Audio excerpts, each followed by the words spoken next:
Welcome to the Bears on Tap Offensive Line Film Room, bringing you all 22 views and breakdowns on the Chicago Bears offensive line.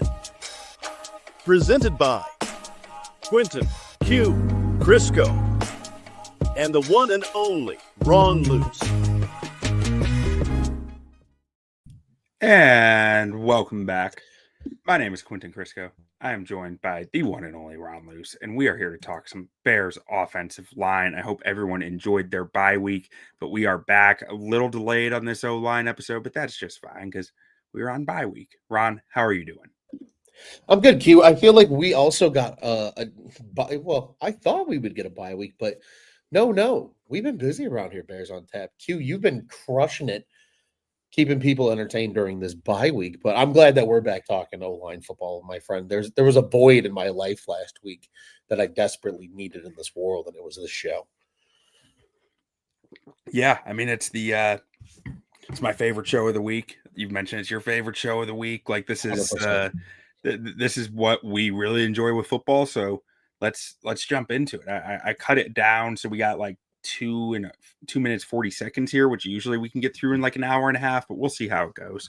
And let's just jump in here. These plays are in chronological order here, and this one, Ron, I was curious your thoughts. They're doing a little handoff to Swift here, some motion the opposite way, but Max Crosby just kind of blows it up here. And do you think that Theo Bendet could be a little more prepared for Crosby here? Do you think this is more Komet, or do you think it's just Max Crosby being Max Crosby? I think it's just a little bit of maybe everything, but probably Crosby being Crosby. Overall, this isn't bad. Sorry, not Komet. I meant Durham Smythe, right? Durham Smythe. Yeah. No, I think that's a tough block. But at the same time, I think it's a tougher play for Crosby to get there. Usually the backside guy doesn't get there. Most times that doesn't happen. That's just a risk that you run. It's a hell of a play, man. Hell of a play. It's a fun concept, though. I think you're starting to see this a lot more with, like, Ben Johnson gets creative because they just widen the line of scrimmage. It's like the old T formation. So, like, Ben Johnson's running.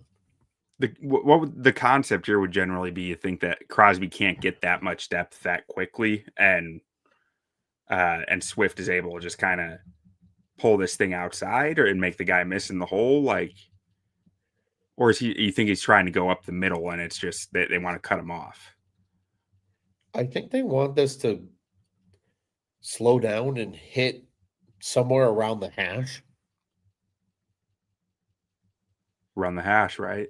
Run the hash, baby. Run the hash. But it's kind of a good play for the linebacker, too. He stalemates Joe Thuney. Yeah. And, again, Crosby just gets in the backfield enough that he forces Swift to make what people would probably consider a bad decision because he has no other option. I mean, so when we're saying run the hash, we're saying just write up this hash, right? Yes, run the hash. Am I in the wrong? Oh. Give me 1 second. I shared my screen the wrong way. It's not showing my pen, and I do not like it when I cannot have my pen. So let me remove that, and I'll bring it right back. Don't go anywhere. Share screen. I got to do the entire screen, not just share the window, because the pen is not part of that window. There's my pen. So we're saying that hash right there, and just kind of so. Yep. So we got Thuney trying to. Or not Thuney, I'm sorry. Well, if we're talking Thuney, he's just trying to clear some room that way, and Dalman's trying to clear some room this way and give Swift that opening right there. It's almost like an elaborate trap, like a double trap. Yeah. In some ways. Jonah Jackson's coming down, trapping. You're almost using Komet as a potential trap guy as well. I think it's like... Yeah. Which, I mean, really, Komet vacating that spot is what gives Crosby the opportunity, right? Like, that's... Oh, sure. You're widening a gap because you're trying to hit front side. But it's supposed to be a quick-hitting play. I think it's what they're trying to do. Maybe, I don't know. Is there a read here?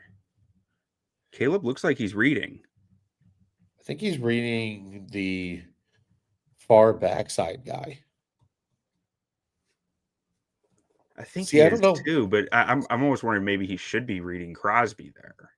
But I don't know because I mean, it's still just one-on-one with Caleb in that backer then, but I've never seen so much tight end usage in a run game in my entire life right, like this than what Ben play, Johnson I does. watched this so many times trying to figure out like what exactly went wrong, and I really struggled to figure it out.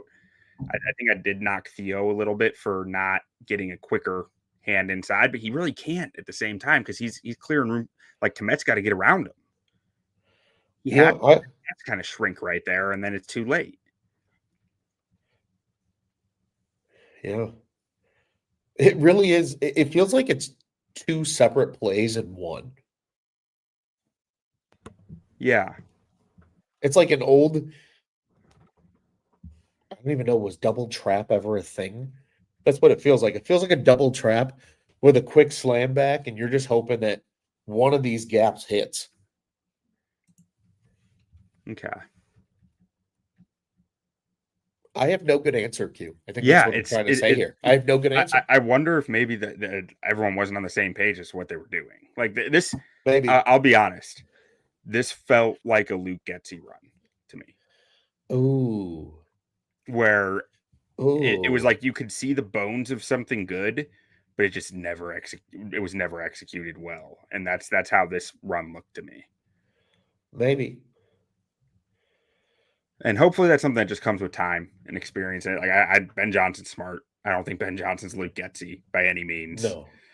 So let's move on. We got a pass play right here, and this one, I just want to point out Benedict.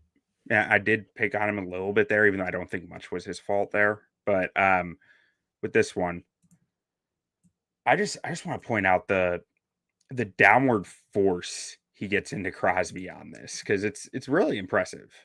The downward force and stopping power he gets here with his hands. Like he just gets his hands on top of the shoulder pads, but then just like seems to suck all the power out of Crosby somehow with it. And just frankly, it's probably a hold, but like it didn't get called.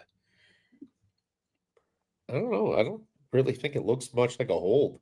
Well, so I mean, if an O lineman just grabs the top of a guy's shoulder pads and like, is that a hold technically or not? Like that's kind of I where mean, I ended up with this. Like, because it looks to me like he just grabs the top of his shoulder pad and said, "You're not going anywhere." yeah, I don't know, man. Maybe because he Like, does it so quick. I don't know how he gets away with it, but he continues to get away with it. yeah. I mean, I'm fine with it. With like, I'm okay with it as long as it's not getting called.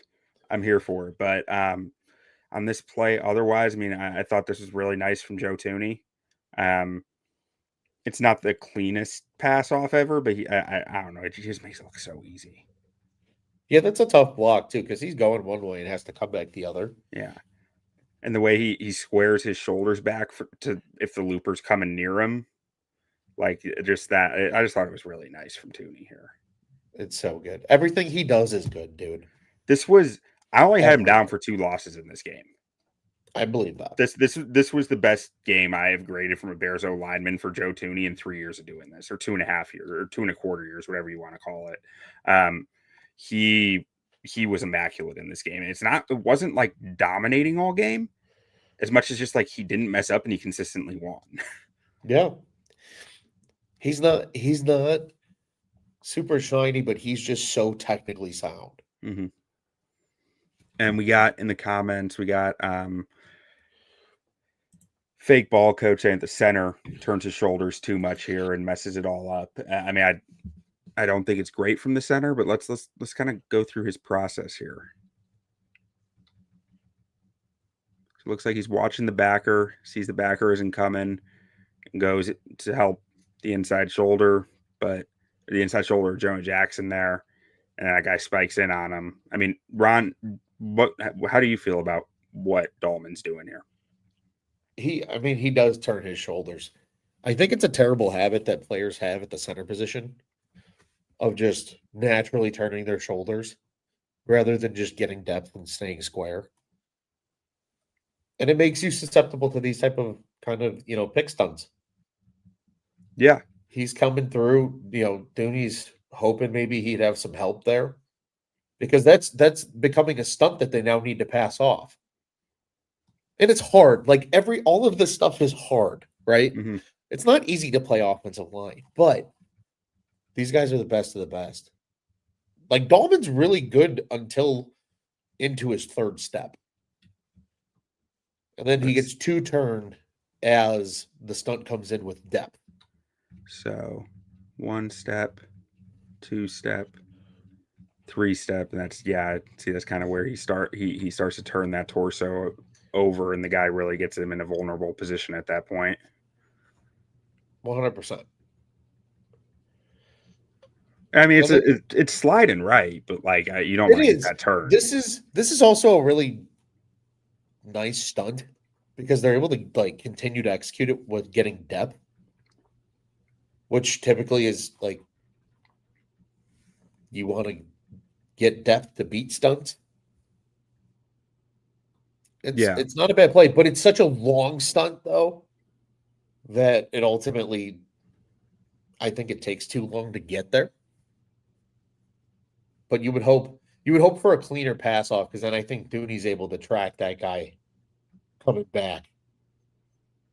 Yeah, and so fake ball coach comment here says he's sliding to no one. Slide might be the wrong term for that, but I mean, so Ron, I mean, in my mind, he is trying to protect Jonah Jackson's inside shoulder on this. Well, he's got the right side A gap, right? Pass protection is a lot of times gap. It's not man. It's all gap scheme. Mm-hmm.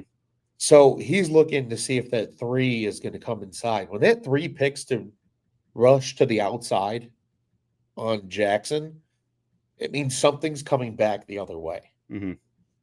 Because it's all defense. And I think right about here, you can see him noticing that because no one's touched him yet, and his helmet turns left when he sees that. Like he feels by that it, time. but it's by too that late. time, though, it's too late. Yeah. Yeah. He's getting too wide on his slide. But again, it takes so long to get there. That's also a hell of a play to get up. They didn't punish the jumper, Q. I know. They got. I bet you it's been hammered into them since this game that our quarterback is not the tallest, and he likes those low arm slots. He's one of the few quarterbacks who can really get wild with those arm slots. So you got to keep those guys down. Yeah, it's a good play.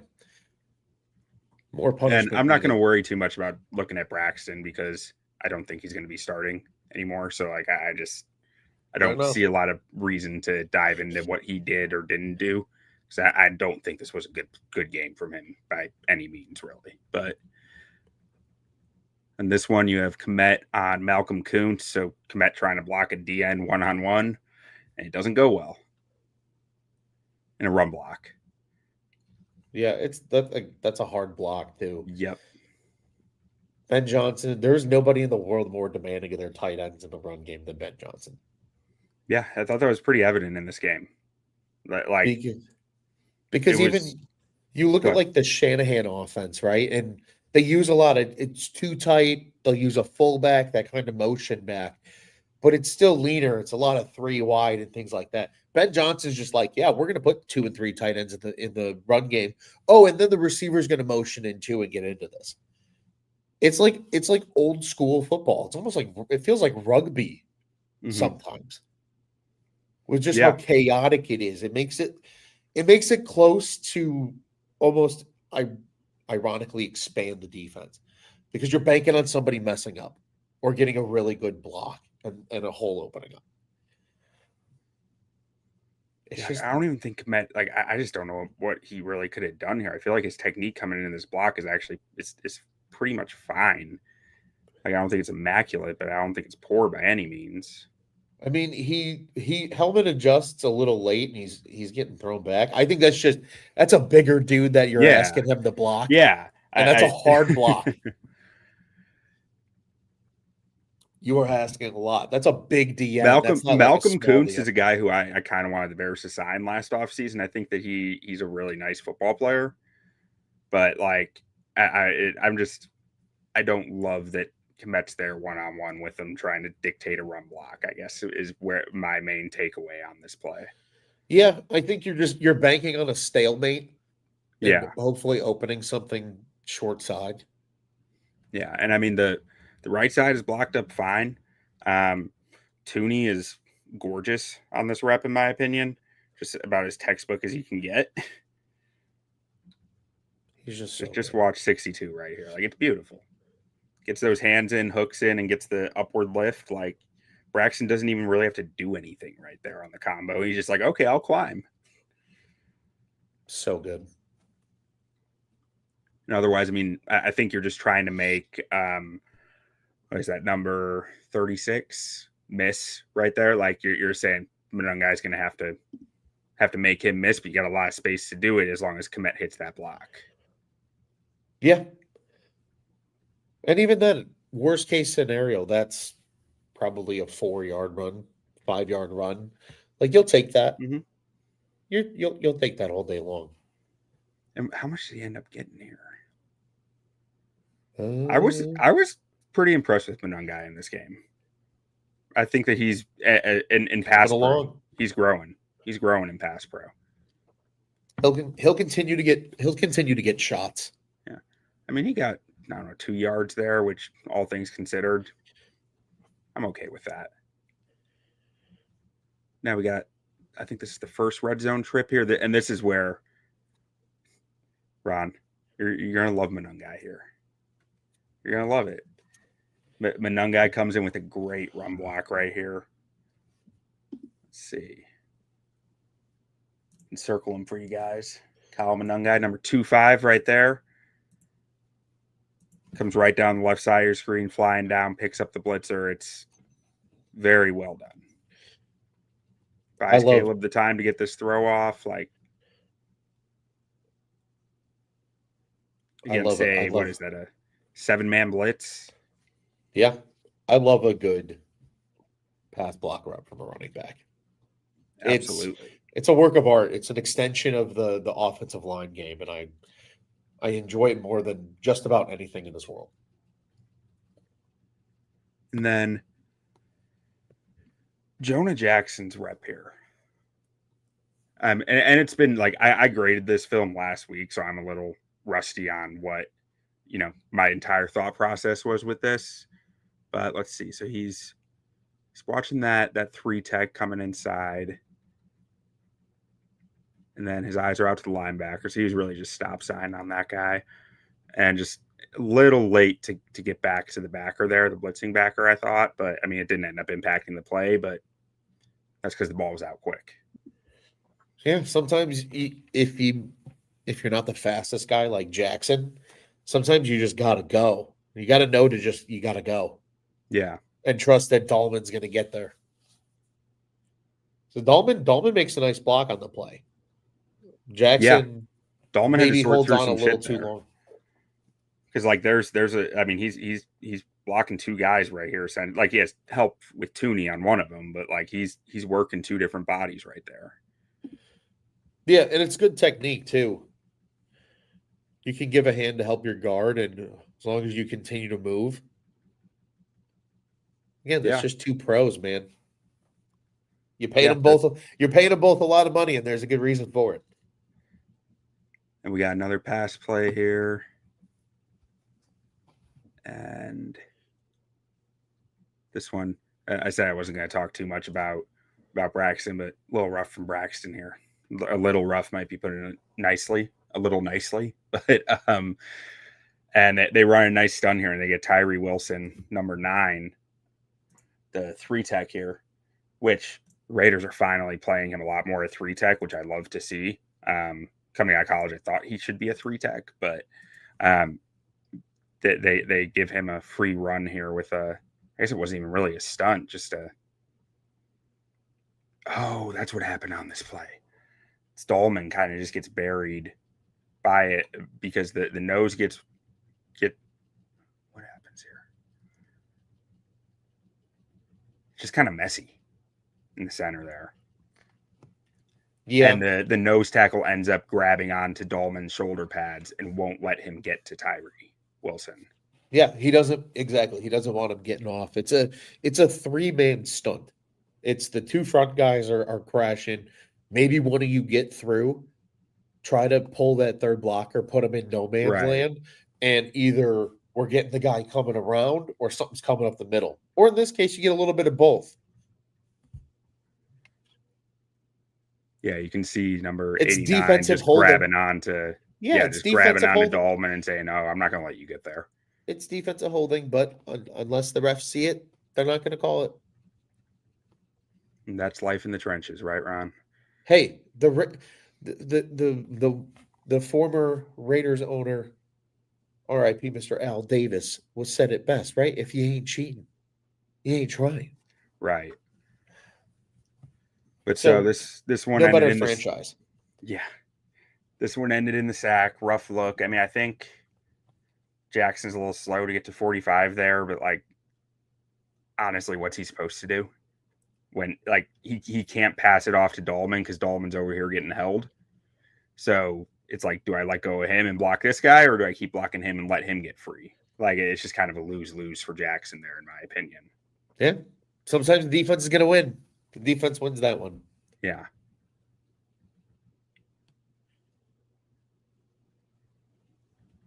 And this one, tough on Theo here.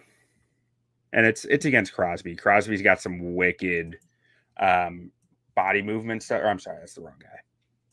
Let's see. Right here, Theo. Or wait, was this Komet, actually? Let's see. I think it's Theo. I think this is on Theo. Crosby just gets some. No, it is Komet. So you're asking Komet to cut off Max Crosby right there for a little pitch to Luther Burden. It's a tough block. Yeah, and I mean, I get what he's trying to do Cole here. Komet's earning Like his salary in the run game this year. Yeah, I mean, this was the first week where it was like rough on his tape with the run blocking. The prior 3 weeks, he had been outstanding as a run blocker. And this one, like, I get what he's doing. He's really trying to get to his spot before Crosby can get in on him. But it opens the door for him to blow up the play. It's a great play by Crosby too. Yeah.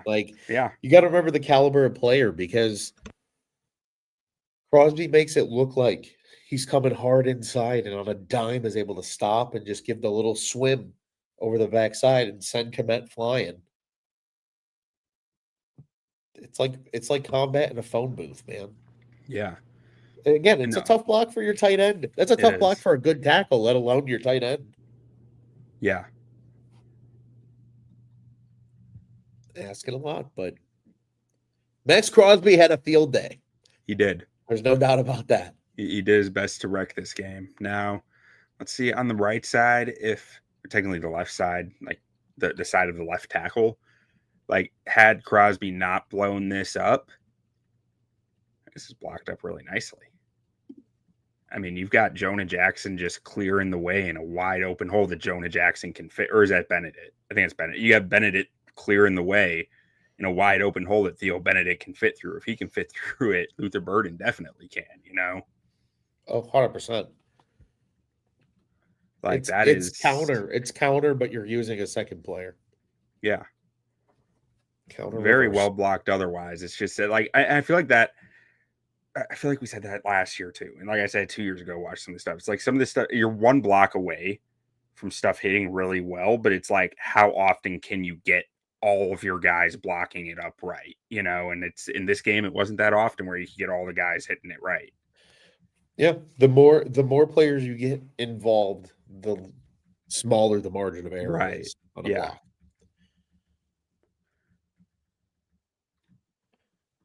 Now, this was my least favorite rep from Theo, because this is my nightmare with a short arm tackle, that a long arm guy just gets into him with speed, with power, and converts it to speed easily. Yeah. And it only happened once. This was the only time it happened, despite other reps against Max Crosby. It was Tyree Wilson who got him once, and Theo managed it well enough to prevent a sack. Probably holding him, but whatever. Didn't get called, you know. Didn't get called. Kept him in tight. Can't see what's going on. We're here. And let's see. Seth says that he loves the Thuney Fortunate. block on this one. So let's take a look at what Thuney's doing here. Unless he was talking about the last play. I feel like every block is a great Thuney block. It really was in this game. Like it was such an impressive game from him. He's just so good. Yeah. Oh, he's talking the last play, but this one was solid too. I mean, this one's still fantastic too. Yeah. He pretty much helps set the point on that pocket. Yeah. Keeps everything else clean except the one-on-one. And yeah, it's I really one thing I really like here that they do, and I don't know how on purpose this was, if they had an idea that the Raiders in this situation might run Max Crosby on a loop, but is Swift's route goes right where Crosby's looping, and it just pauses Crosby for a minute. And that's, all you need to get a throw off theoretically, is that if you can get him to slow up a little, like you see his route is going direct path with him, and Crosby just kind of has to pause for a second.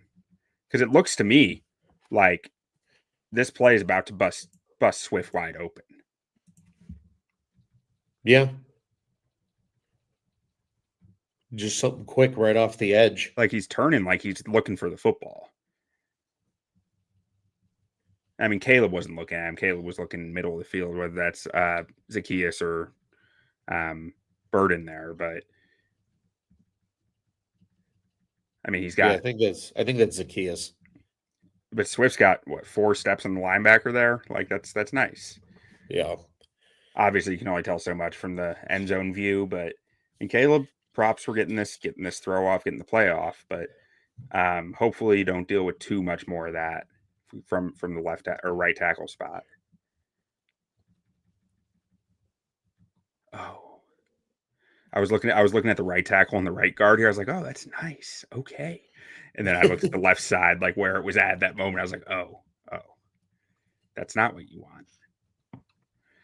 I will say Jamal Adams, 33 right here. Dude was causing problems as a will. Dude was causing problems. He is too fast. Like he was just in the hole before anyone could react over and over in this game. Yeah. He's a good personnel player to have. I mean, I guess technically he's like a Sam here. Right? I guess both sides are strong.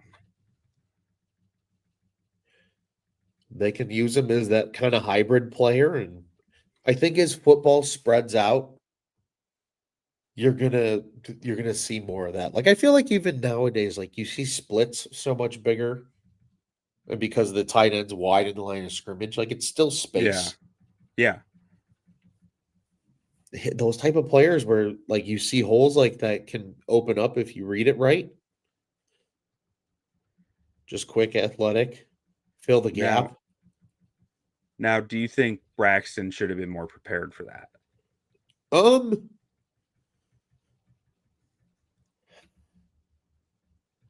Yeah, he definitely should. Well, it depends.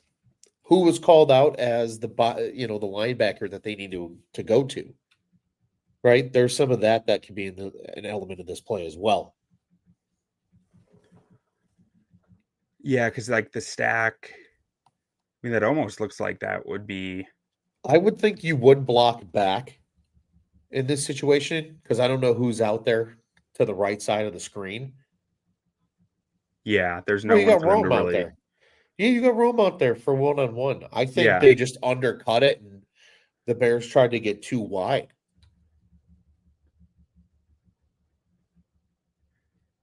They're just trying to get to the double teams.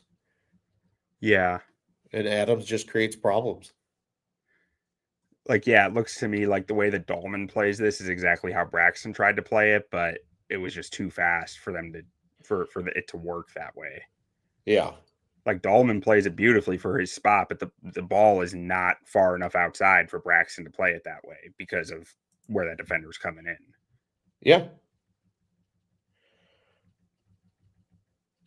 Again, sometimes the defense just wins, Q. Yeah, and hopefully they the Raiders did a lot with their front to try to confuse the Bears, I think. And I think it's part of what led to Braxton getting taken out of the game, because I think there were some mental errors in there from what I Yeah. saw. But we'll get to some of that. Oh, no.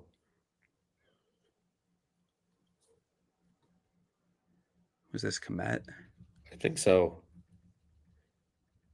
There were also some interesting cut block decisions that didn't really work for the Bears. I'm not sure. I think I cut a few of them out of this tape, but like, I mean, here, Komet, it's 2-on-1. Like, I mean, how would you ask Komet to take on those two guys? You know? I think you're just hoping he rolls and catches a piece of him. I think he would, in this situation, you'd probably like him to get more of the inside guy. Yeah. I think he's only expecting this to be Crosby, and then he sees Jones late and tries to get a piece of him as well.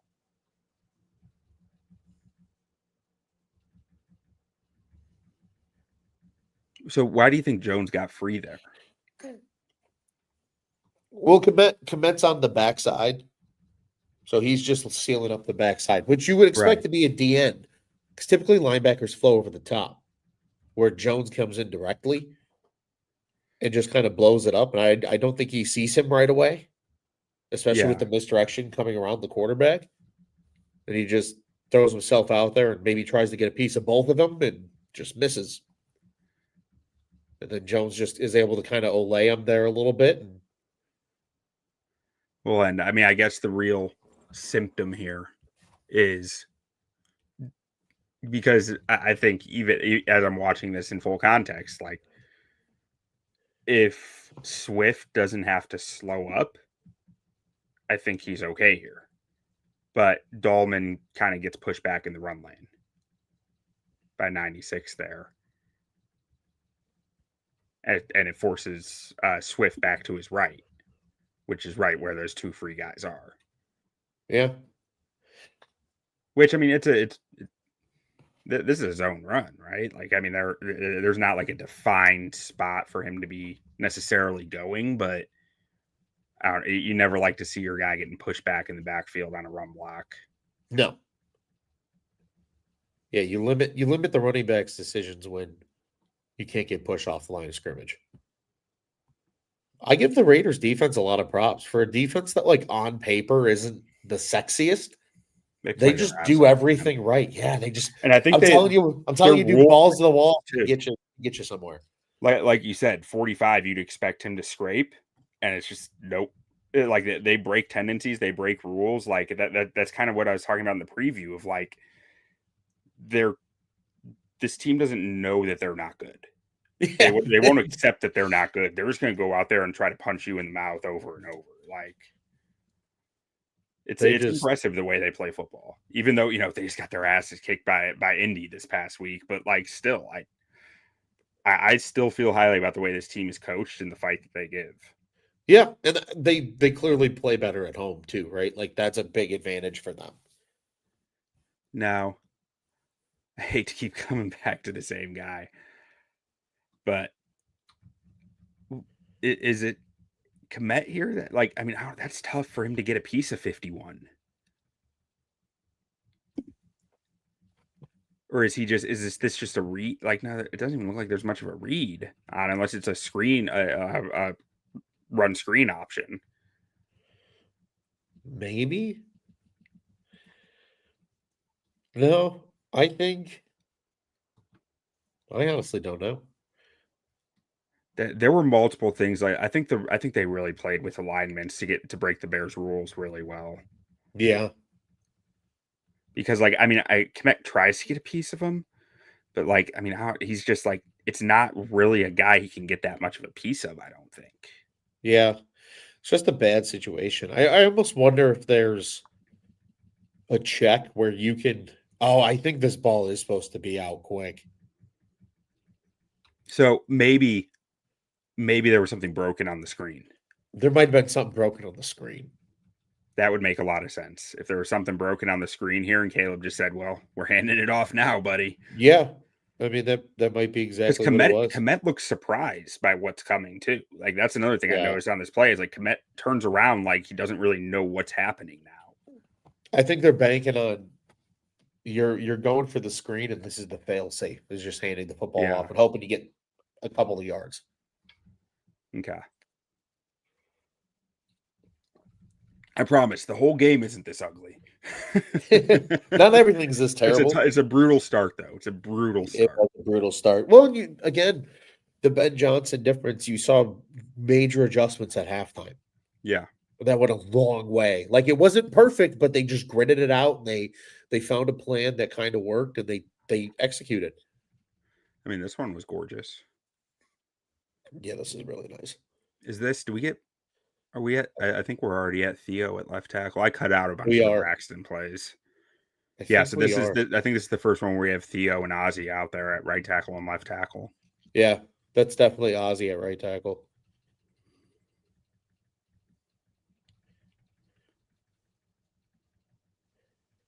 Yeah, I think like Theo and Thuney did a great job just standing Tyree Wilson up, and Dalman holds up here well, and Jonah Jackson's doing a great job. Like, and really, Ozzy doesn't have to do much in this play, which is beautiful. Like, a second round rookie playing for the first time.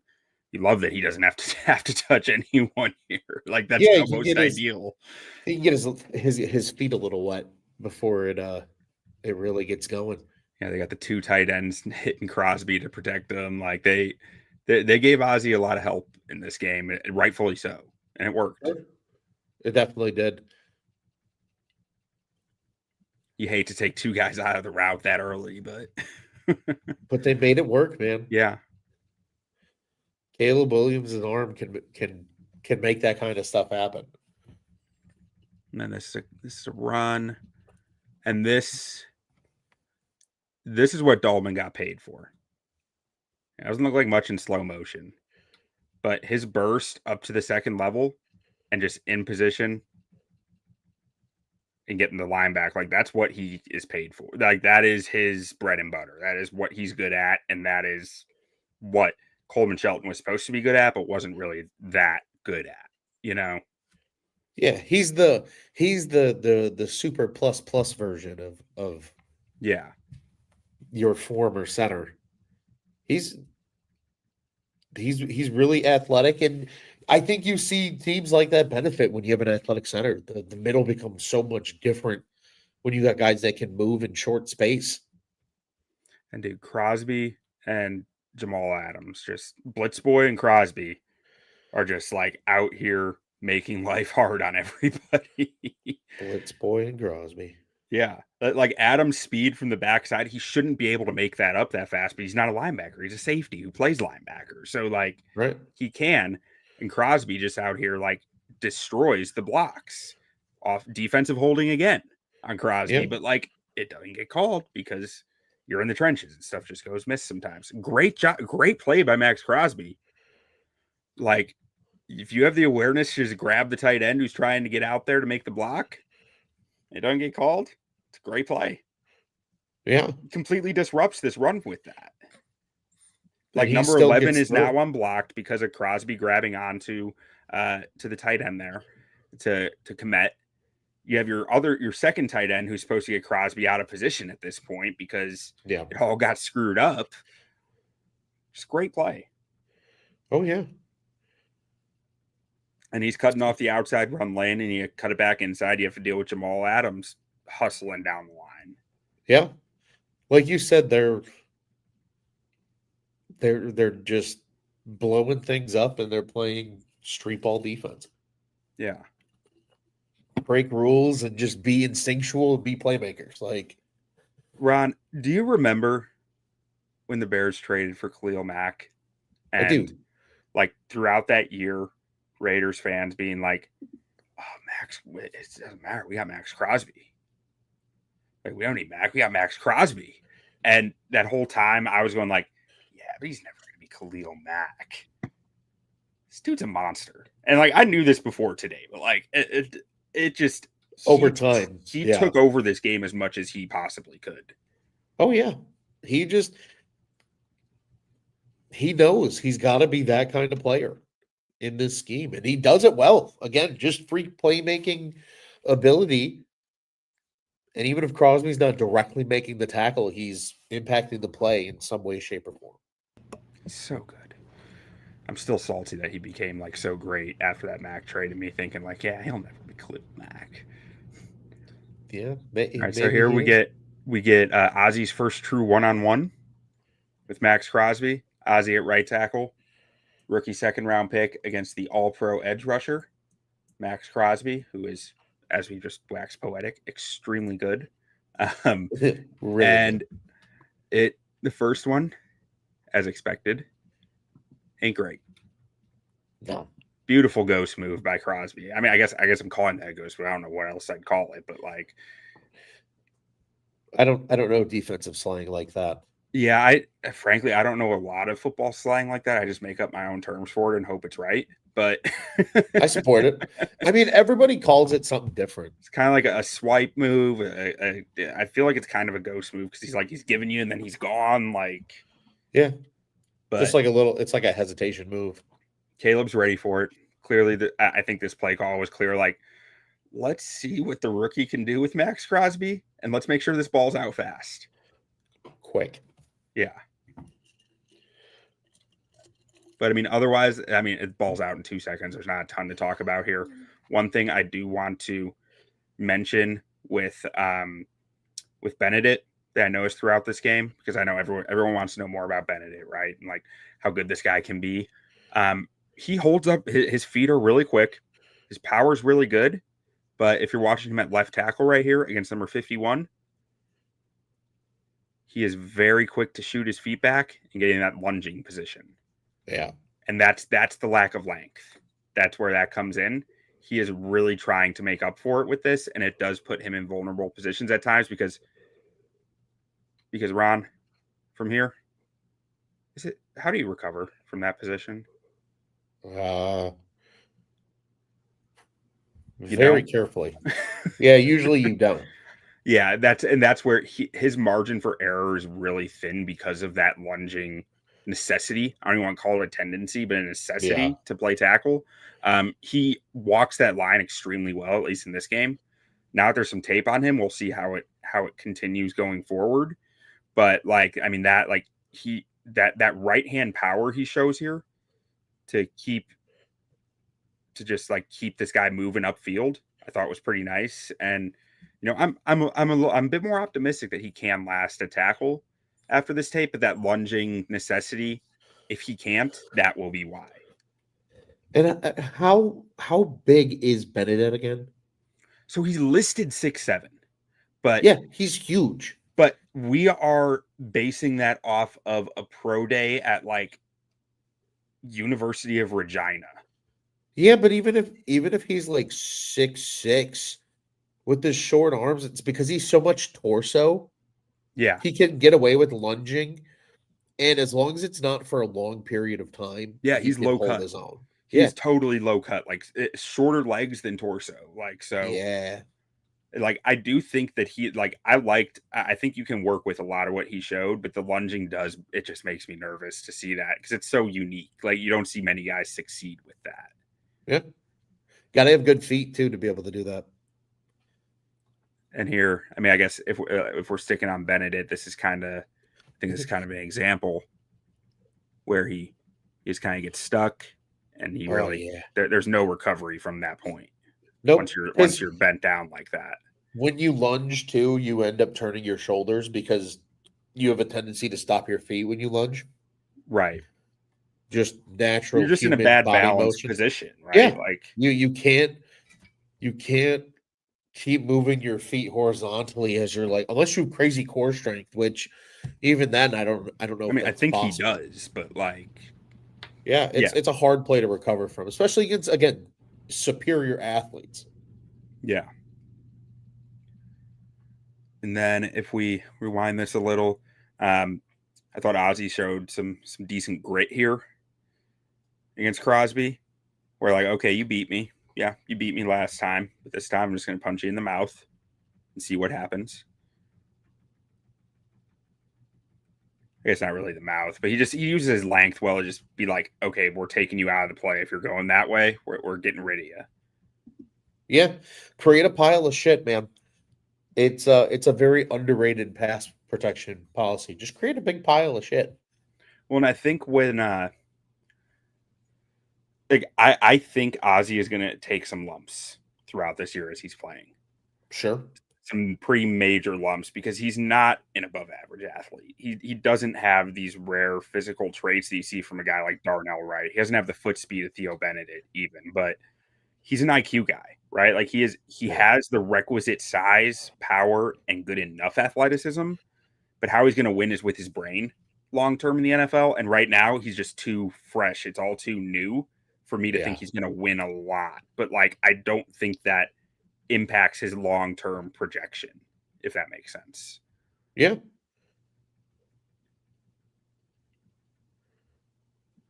And then you got greased up deaf guy out here doing stuff. Stuff, deaf guy.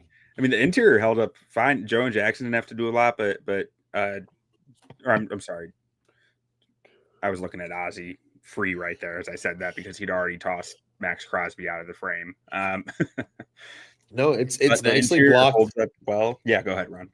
No, I was just gonna say it's nicely blocked on the interior. That's you got 4 versus 3, and you're just hoping Benedict is able to do enough with the left tackle. He runs him around the pocket. Greased up deaf guy is able to slither his way out of there. Yeah. And I love this rep from Joe. I mean, we should just put it on a loop. I love this rep from Joe Thuney, but like, it's great always to me. so good.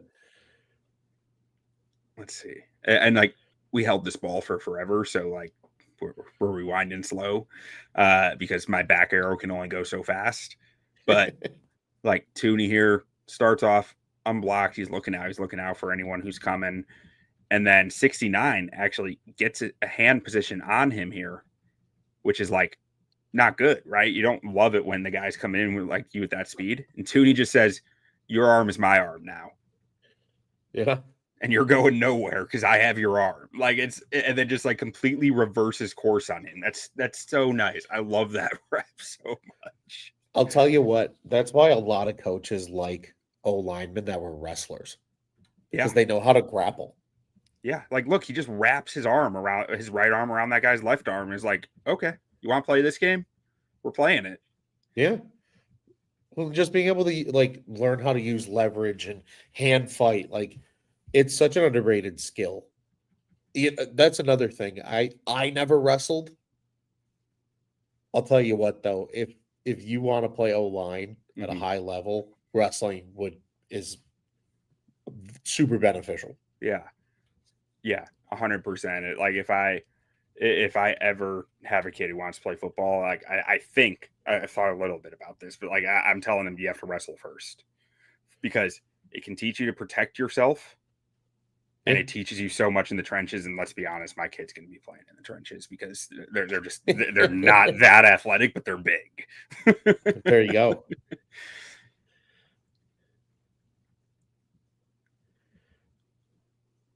Oh, this is the fake flea. The Fake flea flicker. flea. They're like, there's no way they'd pull it out again. No, you're right. And so, Ron, there was some debate on social media about this play that it should have been that Swift had a wall to take it this way. And I wasn't entirely sure about that, but I want to get your thoughts on it before I say more on my end. I'll play it through here for you.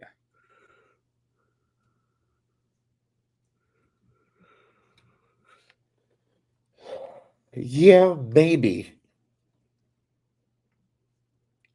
I mean, that's if you hit it like perfectly, right? Right. If you get it the way you want it and everybody lines up accordingly. I still think even with that, you're giving the running back multiple two-way goes. Yeah. Opportunities to use their vision.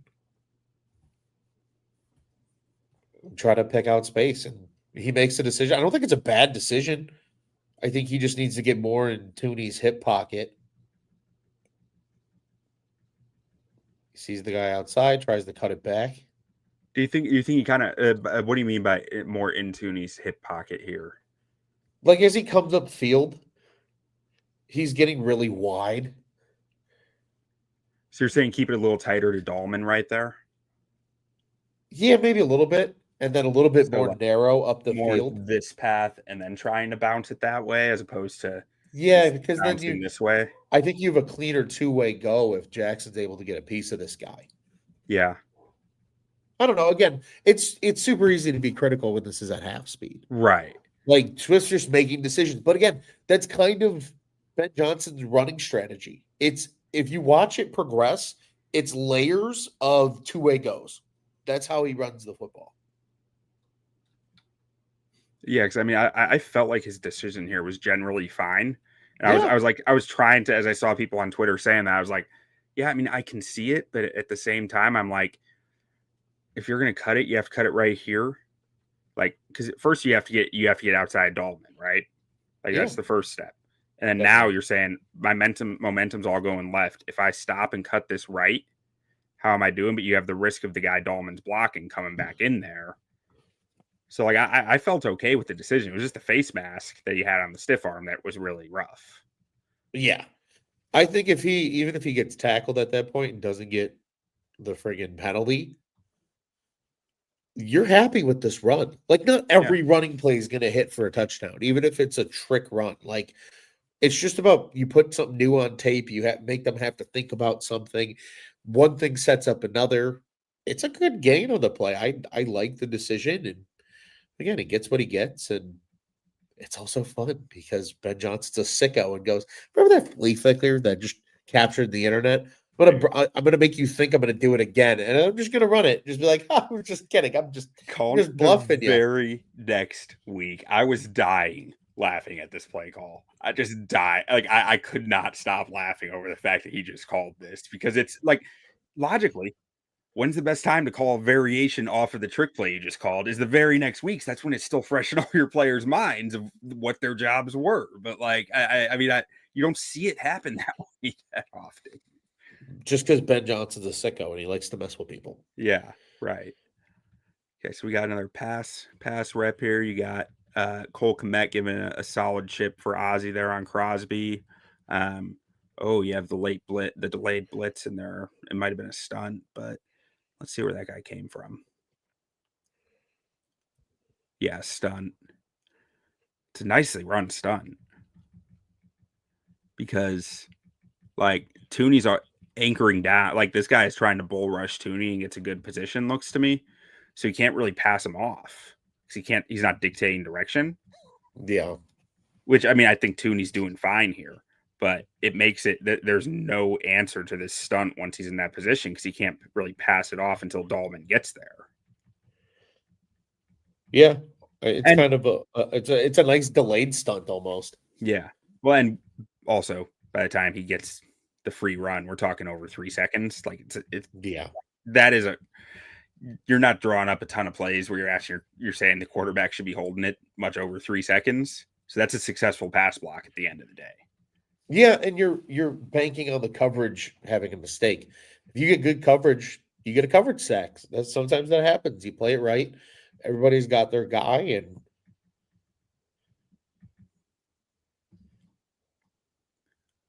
sometimes the defense wins. Q.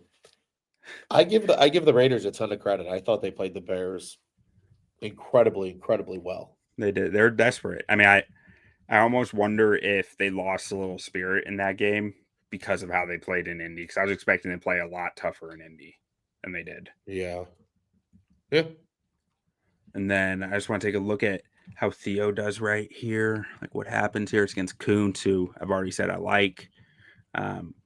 Kuntz gets into his chest pretty well, but he recovers his hands well, even when guys get into him. Yeah. And he's very smooth. We talked about this with Braxton, a little finding some more of that comfort in getting his legs back. I mean, this is what Theo does. Like that's what he does in pass pro for his anchor. Like he is very good at that. And that he gets bend. He keeps control even through like a position that not many people can keep control through. Like Yeah.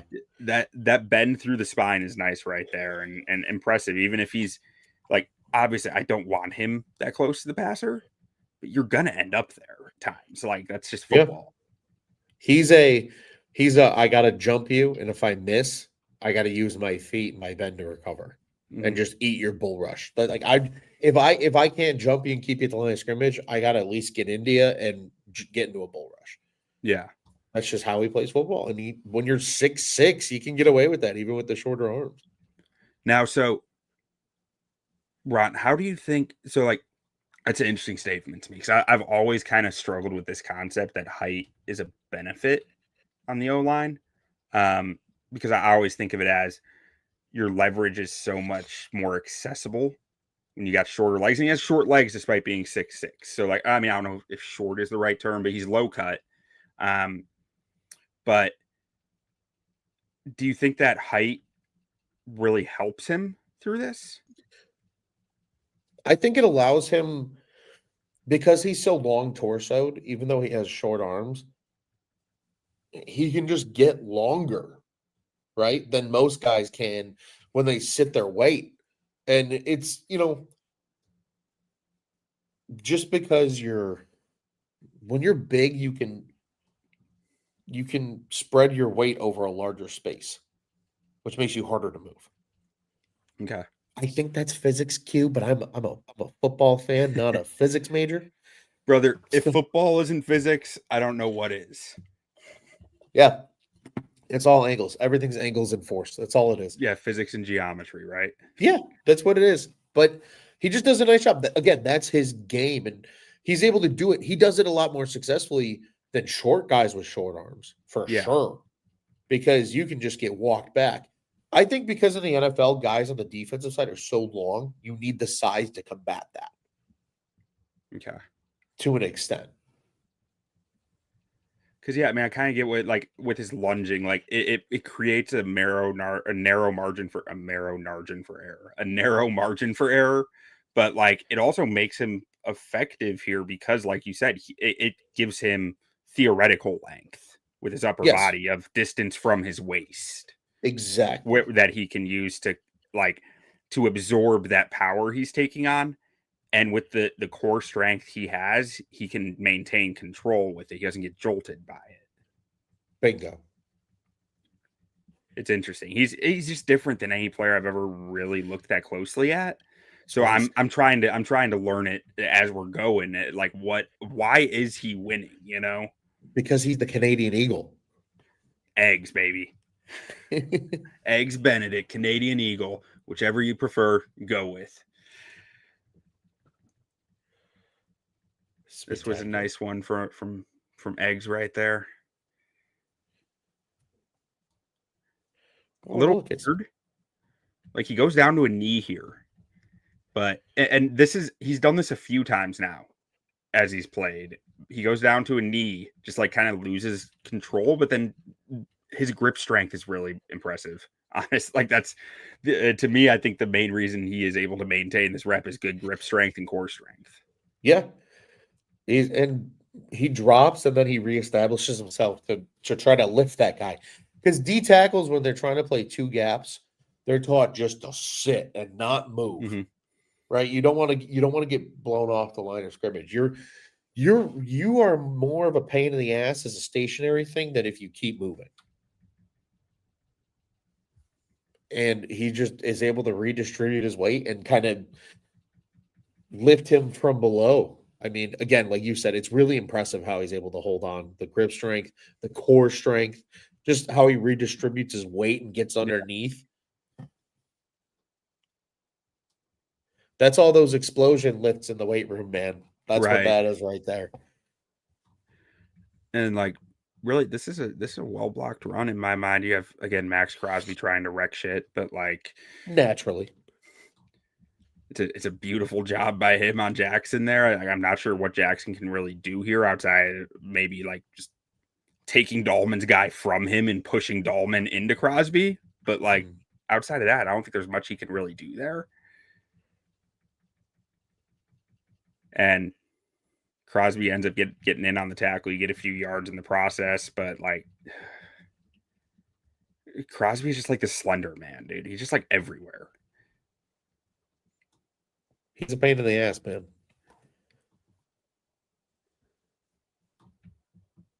All right, let's Let's keep it moving along.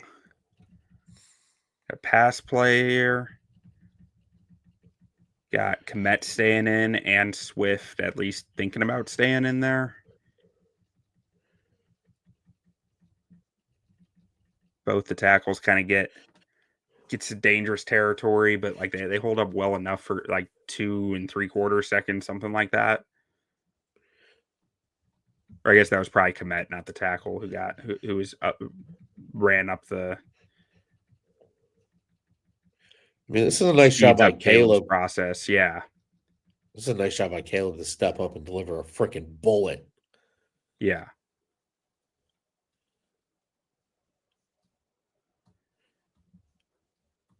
Let's look at Ozzy. Time. How's Ozzy look on this one? Because it's another one-on-one against Crosby from a wide 9. And Crosby's not really threatening upfield too much here, and what is it? Outside. If their first step is their inside foot, 1, 2, 3, then they're going outside, is what I've always learned. But if their first step is their outside foot, then that means that they might be trying to cut back inside. Yeah, they're usually taught by their third step that you have to make a decision. At least that's how I was taught when I played back in like my freshman year of high school. You got to go and make a decision by your third step what you're going to do. Yeah, and so right here was his third step, which is just hard to cut back inside on that third step, right? When it's your right foot. From going up against the right tackle. Ozzy gets beat a little outside, but like he's generally okay. It's not good for him, but like he survives. That's the way I put it. That's the way I put it on the show last night. It was like he didn't die. And that's all I can really ask of a second-round rookie offensive tackle is don't die out there. Yeah. He runs them by and he gives Caleb a chance. I mean, it's not always going to be clean. Sometimes you just got to weather the storm. And again, when you got Caleb making throws like that, makes it a lot easier. Again, Bendet just stalemates this guy. That's all you need to do. Which, when you can get, and this is more where where my thought was Bendet might be a really good guard outside of the height, because like I'm looking at this, he's going up against a defensive tackle and just shutting him down. Yeah, I think he would be a really good guard. I wonder if he's just too big. Yeah, like just a little too big. Oh man, look at his right leg right here. Yeah, man. And just like is able to reestablish himself on that right leg. He's a really impressive athlete. Just gorgeous ball. That's a gorgeous ball. And there was a notable difference when they put Ozzy and Theo in there instead of Braxton and Theo. Like in the run game, especially, there was a really noticeable difference in the way that stuff was blocked up. And like here you got Theo taking Jamal, just making Jamal Adams making Jamal Adams pay for playing in the box. Hell yeah. Which you love to see. Beat up the little guys. Yeah. Max Crosby almost makes the play on Manungai from backside. He's ridiculous. It's unbelievable how good he is. Like Komet's, I think he's fine. I mean, you'd like to see him get a little better, but like Crosby's just he is so far ahead of the play. Yeah, and he's just so fast. It's like he knows what's coming there. Like, I mean, I think this is blocked up pretty well. Yeah, I agree. Okay. Good on Komet to keep the pile moving. Yeah.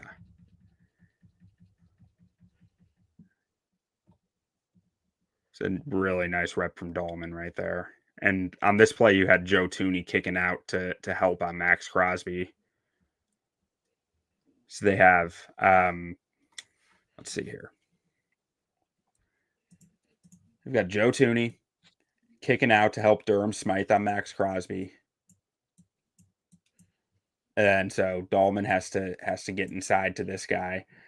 And then you essentially got 2-on-1 here unless one of these two come, right? Yep. And simple as that. But it was really interesting to see them kick out Thuney here to try to mitigate Crosby and give Trapilo an easier job here. Definitely.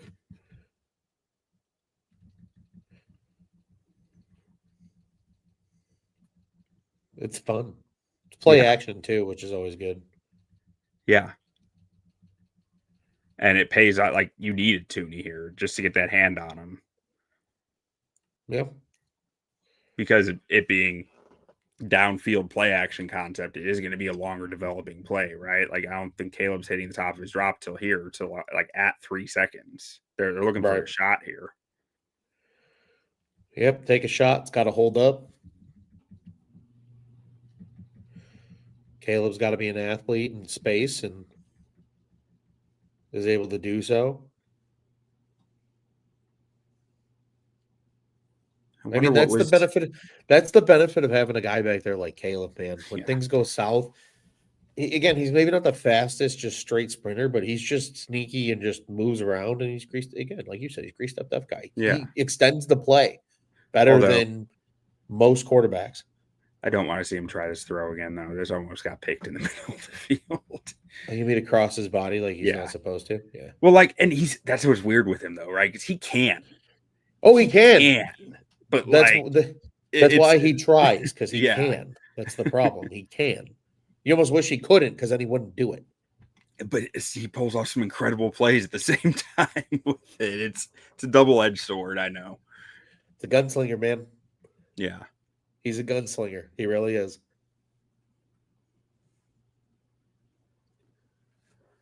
So with this one, you'd like to see Kmet get more Tyree Wilson here.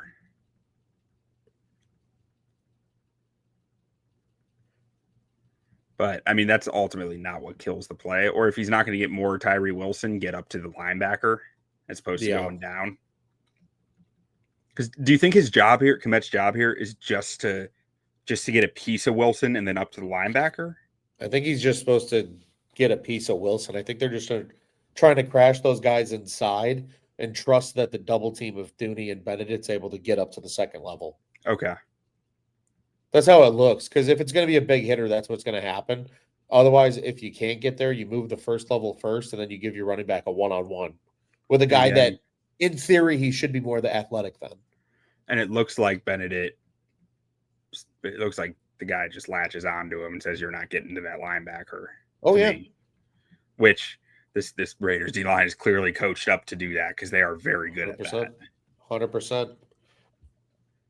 That's why one of the reasons I was shocked in the prep for this game to find out that the Raiders are one of the best red zone defenses in the NFL. Bet you that's a big part of it. Oh yeah, yeah. If you kill double teams and let your playmakers play free, especially in small space, you're gonna stop a lot of plays from happening in the red zone. But I did feel like there's some real trust building from a young guy at this point. Oh yeah, I agree. Offense. Slowly but surely, man. I think he's slowly gonna take more of a role. I don't think he's gonna totally take over the backfield, but it's gonna be a lot of him and Swift. Yeah. Let's see what we're working with here. I really like this. This is shaping up really well. Oh yeah. Yeah, you'll take that every time. See that again.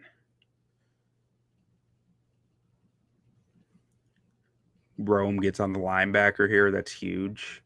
Even if he doesn't do a lot, he just throws off the timing. Yeah. Gets him off his angle. That's why Ben Johnson says no block, no rock. You've got to block in this offense if you're a wide receiver. They get everybody involved. This is a tough block from Dalman. I mean, he doesn't like crush it, but like he gets enough of the guy to impact him. Oh, yeah. And good job from Benedict just cutting off right there, getting in on the guy and sitting down. Yep. See color, smoke color. Wait, was that Benedict? Or that was probably Thuney. That was probably Thuney. Because it looks like Benedict's out wide. That's Theo.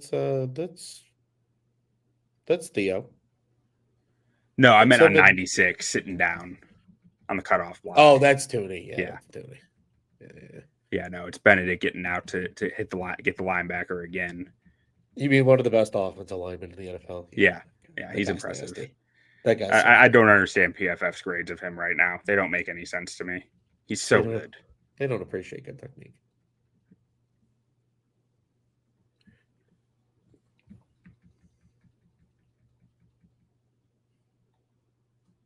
Ooh. Ron, the second we got to this point, I was convinced Benedict was beat. Like, beat as bad as you can get right there. And then he recovers really nicely. He's oddly long, man. Short arms, long torso. Good balance. Like, the balance was the thing that impressed me, I think. Yeah. And he did take some lumps in this game, but like Sure. I did not expect for him to have as many good reps as he did. Yeah. They're developing on that O-line, Q. Yeah. And everyone here looks pretty nice. Thuney doesn't punish the jumper, but I'll give him a pass because he's Joe Thuney. Because he's Joe Thuney. And Eric, yeah, I mean, most of Benedict's lumps did come on the right side. Now, he didn't face Max Crosby almost at all on the left side because Max Crosby almost exclusively rushes against the right tackle. But still, I've said I think Malcolm Kuntz is a good player. I can't take that back. Yeah. He was going up against Malcolm Kuntz a ton, just like right here. So, like, I don't know if he's going to look good against star edge rushers, but I don't know if that was ever a realistic expectation for him either. No, I think what he does against the second guy is fine. You got to find your matchups where you can win, and that's probably a spot where they're like, yeah, we feel confident against him against like good edge rushers, but like elite guys are going to get him a little bit. In this one, I liked Ozzy here against Crosby, just protecting that inside move, not getting too far outside, because that's a real common mistake for young tackles, that they overset outside against guys like Crosby and give him that inside path. Sure. Doesn't give it to him. They do a nice job of Dalman and then Jackson getting over there too to help definitely. But then he gets off to get the stun at the same time. He doesn't get, blinders on like, oh, thank God I stopped Max Crosby.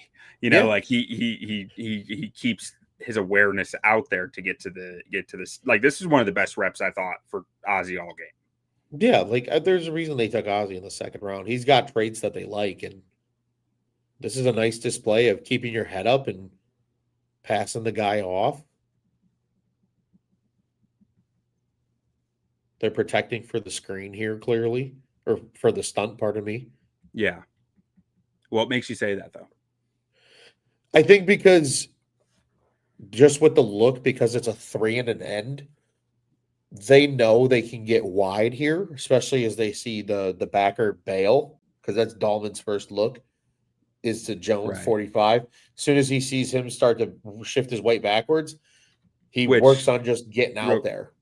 Real quick, that's also one of the things I've noticed with Dalman, and when I watched his tape in Atlanta and here, very quick in getting off the backer. Like, he diagnoses very quick, and he's rarely wrong.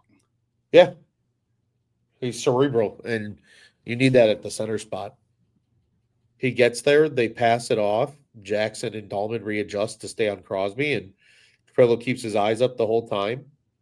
They're also well coached, man. You can tell they're well coached. Rouchard making a huge, huge difference. Yeah. All right, now this one, let's see. Nicely blocked run play here. I don't think I got any real knocks on this one.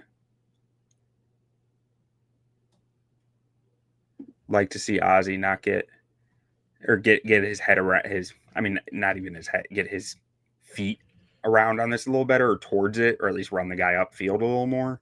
He kind of gets pushed back, like the defender gets to dictate his position as opposed to the other way around.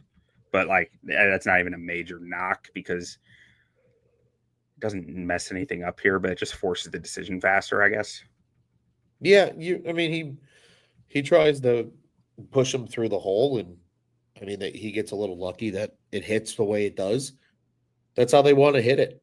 I mean, you're trusting that the chase is okay because maybe you'll have an opportunity for a two-way go.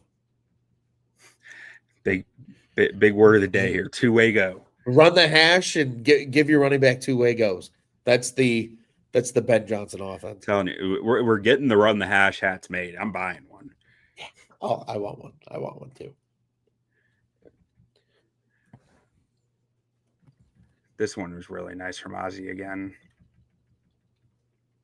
Let's rewind it for you there. He dictates Crosby, which is not always something that works very well.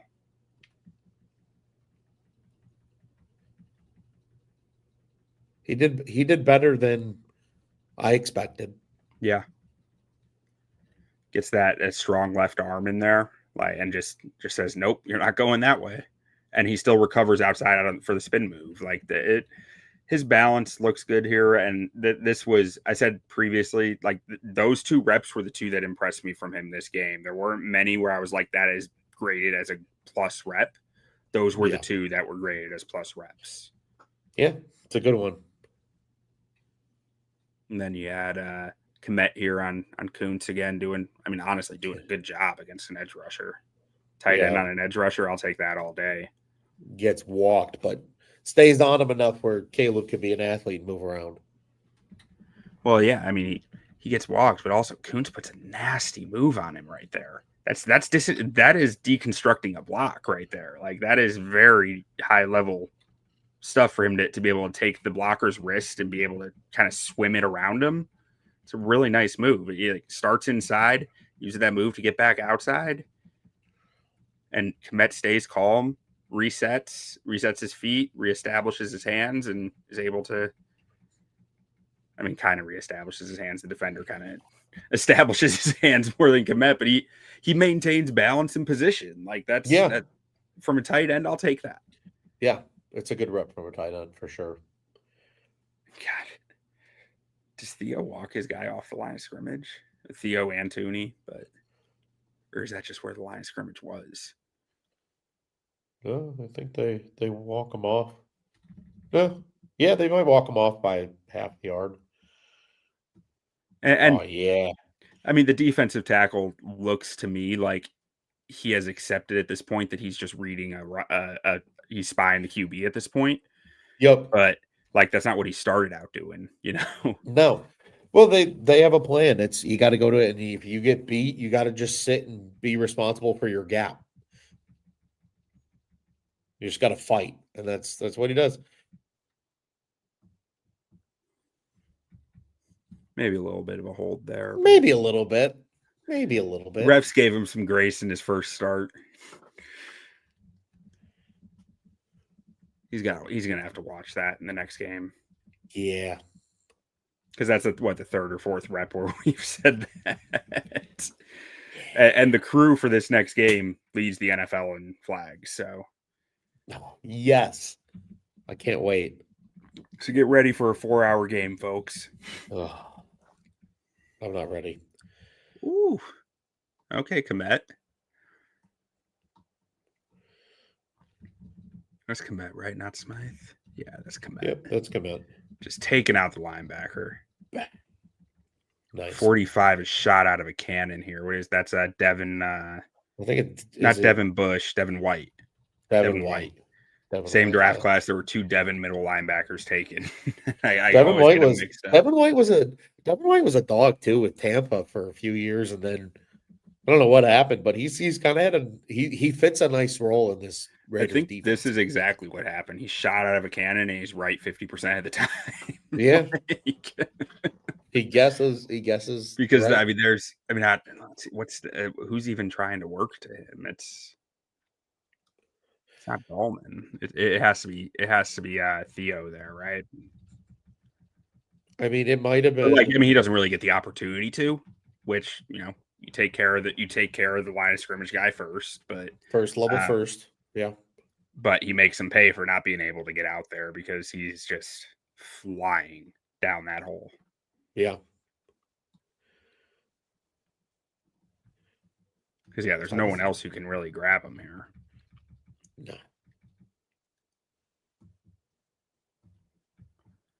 What a play. Yeah.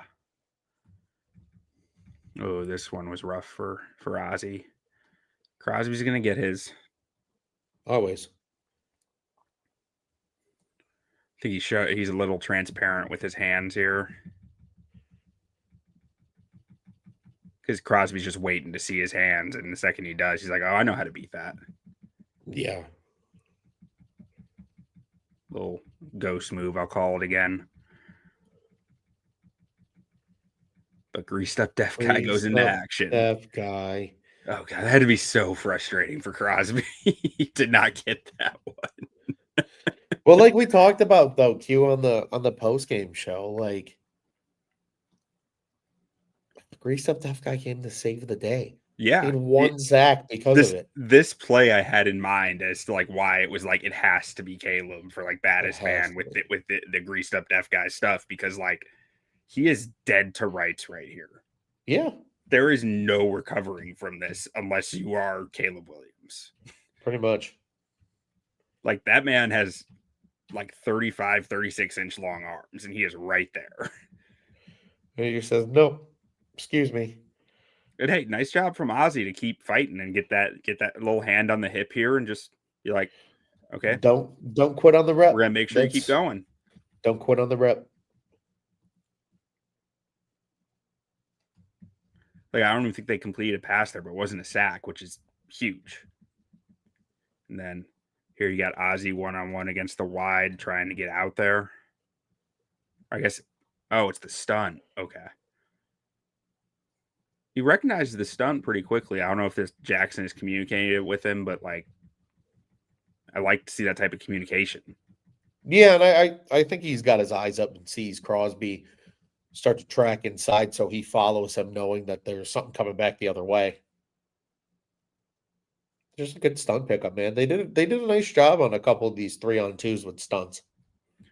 I'm telling you, like, they are working as a unit, and they are learning each other as a unit, which is really nice to see, even despite the changes that we've seen. You know, we've seen multiple starters at both offensive tackle spots now, and that hasn't derailed the offense per se, like, necessarily. They talk it out, and they find answers. And this is nice from Theo here. I always like the running back route coming out to give a little threat of a chip, even to keep the guy in an inside track there, because it allows Theo to get his base kind of in place. And if Theo gets his hands on you, he doesn't lose reps. Like, no. That's what I'm gathering. As long as he gets his mitts on you, he's gonna hold up. Just runs guys by. He gets long and just starts pushing them. Yeah, it'll be interesting to see. I'm interested to see this week if they attack him heavily with Von Miller, because to me, like, if I have a Von Miller and the other team has a guy who lunges like this, I'm testing that with speed, right? Like, I want to see if he can counter inside off of that, spin moves, like what type of speed attack can Theo hold up to. So that's what I'm expecting from the Commanders this week. Yeah. Even though Von Miller's not what he was. Right. Try to get him in one-on-ones and let the crafty veteran do his thing. Yeah. And then Thuney here is just sitting so down. Good. Yeah. So good. So this is the final drive for the Bears, I believe. Yeah, this is the 57. How'd 57 get right in there? You think this is a blown assignment? Might be. Because there's no way you're letting 57 just get in through the C I gap think right there. I think that's supposed to be Benedet's guy. Okay. And because they're working that stack from D line to linebacker. Because you see Dalman peek back at White because they're working back. Do you think they're just gambling that, like, because like that's not how, like, by run fit, or not run fit, but run blocking assignment, like Bennett's supposed to get him, right? Like, Yeah, Benedict's just supposed to take him. If he walks up like that and that's their backer, which it likely is based on where he's lined up, he's got to just come off and it's got to just be one-on-one there on the backside. And then you see Dalman peeking back, looking for White to hopefully come off on him. so do you think he thought it was boom, boom? Like, would that make sense? I mean, we're talking Zacchaeus against a linebacker or against Malcolm He- Kuntz there. It doesn't make all the sense in the world to me, but like just from a pure numbers standpoint. No, I think Benedict's supposed to take him. I think Benedict just missed. We got to remember this guy hasn't played a lot of football in the Yeah. NFL. He might just Okay. miss. Blown assignments and- happen even for pros. And it does look like 57 was further to the left. And then I wish I had a little more, but it looks like 96 was just resetting more inside, and 57 was two 96s left to start. And then Benedict looks at 96 here, Yeah. and the ball snapped. Yeah. So maybe that was it. I do like I said earlier, I think the Raiders were toying with the Bears front a little to make life hard on them. It also looks like Benedict just has his head down here too and doesn't. I just don't think he sees 57. I see Okay. more of the crown of his helmet than anybody else on the O line. Oh, that's a good point. Okay. Especially once the snap happens. Like you'll see it here now where I see Dalman, Jackson, Trapilo's eyes. Look at where Benedict's head is. Yeah. He just fires out low and doesn't look. I think he just misses him. I think it's as simple as that, man. Okay. And Swift makes it work. Swift gets a lot of hate, but he makes that work. So Sure does. He's still a good running back, man. And I know he's not elite, but he's still good. he's better than his stats have been this year. I'll tell you that much. I don't Yeah. think the Bears' run blocking has been very good this year to this point. No, I don't think it has either. I think it's getting there. You can see the growth, Yeah. but like there's a lot of communication and seeing the same thing through 5 different guys' eyes, through really 9 different guys' eyes when you're talking Yeah. run blocking, because there are 9 guys blocking on a run play, not 5. Oh yeah. And then The team run blocking needs to be really good. Yeah. Like this. That one worked. This is nice. That's enough. And it's interesting how everyone kind of just lets go of their guy pretty early to make sure they don't get a hold. There's like, I did enough, and we're not getting penalized on this play because we've been penalized enough, and just we're getting in the end zone, damn it. Yeah, just move it enough to let Swift use his athleticism, get to the outside.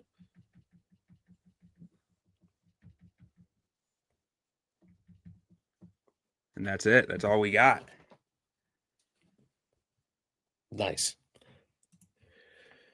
Let's see. Let's pull it back and run through. Ron, any final thoughts you got from this? They're starting to work like a team, like you've said, and that's super, super encouraging to see this team grow. It was a gutsy win. You know what else I'm happy about, Q? I'm just happy football's back. The Bears play this week. You and Samir did a great job on the preview show yesterday, encouraging everybody to check that out. It's good to be back on these airwaves doing an Align show with you, and we'll have Bears football, but we got to wait till Monday night again, Q. I know. Wait until Monday's always. I don't know. It's tough. It's tough just because like I do enjoy the Sunday of not having any responsibility with the Bears. Yeah, but at the same time, I'm just like anxious all day Sunday to get to Monday night. Like, and it just I don't know. You're just waiting all weekend for a Monday night, man. Yeah, I feel that.